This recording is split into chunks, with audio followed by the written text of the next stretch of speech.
Halo semua, welcome back to our channel. Pada video kali ini kita akan membahas sesuatu yang berbeda nih dari video-video sebelumnya, yaitu kita akan mengupas tentang proses pembuatan kolam koi.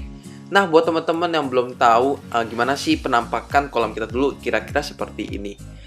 Jadi, kolam ini tuh dulu mempunyai dua masalah yang menurut saya paling fatal, yaitu yang pertama adalah bocor, dan yang kedua adalah dari segi kedalamannya itu ternyata kurang sehingga koi itu jadi stres dan lebih rentan kena penyakit. Nah, karena ternyata memelihara koi pas itu lebih banyak stresnya daripada happy-nya, akhirnya kita decide untuk merenovasi kolam kita. Nah, kira-kira gimana prosesnya? Yuk langsung aja kita kepoin. Oke, jadi proses renovasi kolam ini itu dimulai pada tanggal 27 Agustus 2020, di mana pada hari pertama itu fokusnya adalah membongkar kolam lama beserta mini garden yang juga akan digunakan untuk membuat kolam ini. Memasuki hari kedua, ternyata fokus aktivitasnya masih sama sehingga belum bisa terlihat adanya progres yang begitu berarti.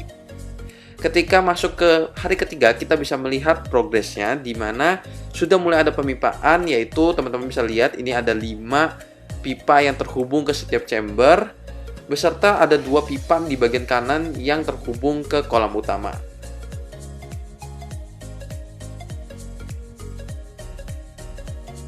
Lanjut ke hari keempat, di sini progresnya makin terlihat cepat karena sudah mulai pengecoran untuk tembok-tembok di sekeliling kolam. Nah, di hari kelimanya itu masih sama, yaitu pengecoran, tapi kali ini untuk tembok pemisah antara kolam utama dengan chamber. Memasuki hari ke-6, yaitu di tanggal 1 September, di sini progresnya kelihatan agak melambat karena perubahan yang terlihat itu lebih kepada pembuatan air terjun serta tempat buat nantinya pusat dari colokan-colokan pompa yang akan beroperasi buat kolam.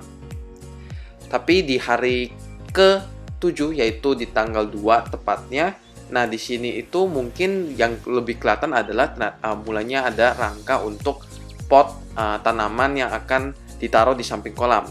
Tapi bukan cuma itu, ternyata di bagian filtrasi juga sudah mulai ada pekerjaan-pekerjaan yang lebih mendetail di bagian chamber kolam.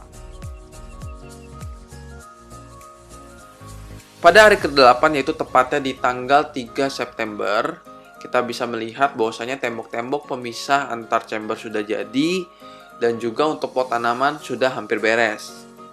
Nah, masuk ke hari selanjutnya, beberapa bagian kolam sudah diaci, dan untuk pot tanaman sendiri juga sudah dipasang dengan batu andesit. Lalu pada hari ke-10, untuk beberapa chamber juga sudah dicat, dan semua bagian kolam sudah diaci. Lanjut ke tanggal 7 September, yaitu tepatnya pada hari ke-11 pembuatan kolam ini, semua bagian dari kolam yaitu chamber-chamber dan juga kolam utama sudah dicat, sehingga secara kasar bisa dikatakan bahwa kolam ini sudah jadi.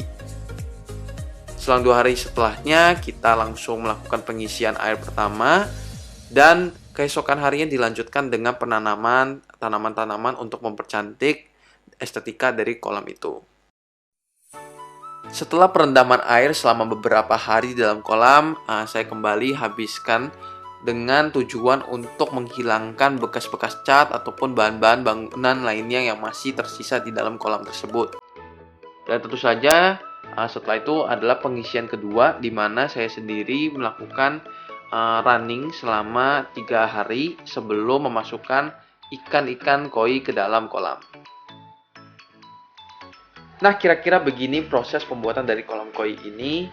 Kita bisa melihat bahwasanya ada beberapa perbedaan dari yang sebelum dan sesudah, yaitu dari segi size-nya, estetika dari kolamnya, dan yang paling penting adalah ikan-ikannya jadi jauh lebih sehat setelah pindah ke kolam yang baru ini.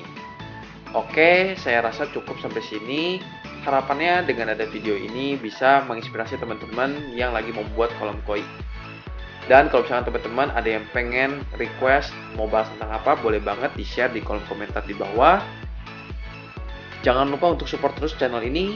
Thank you, dan kita ketemu lagi di video selanjutnya.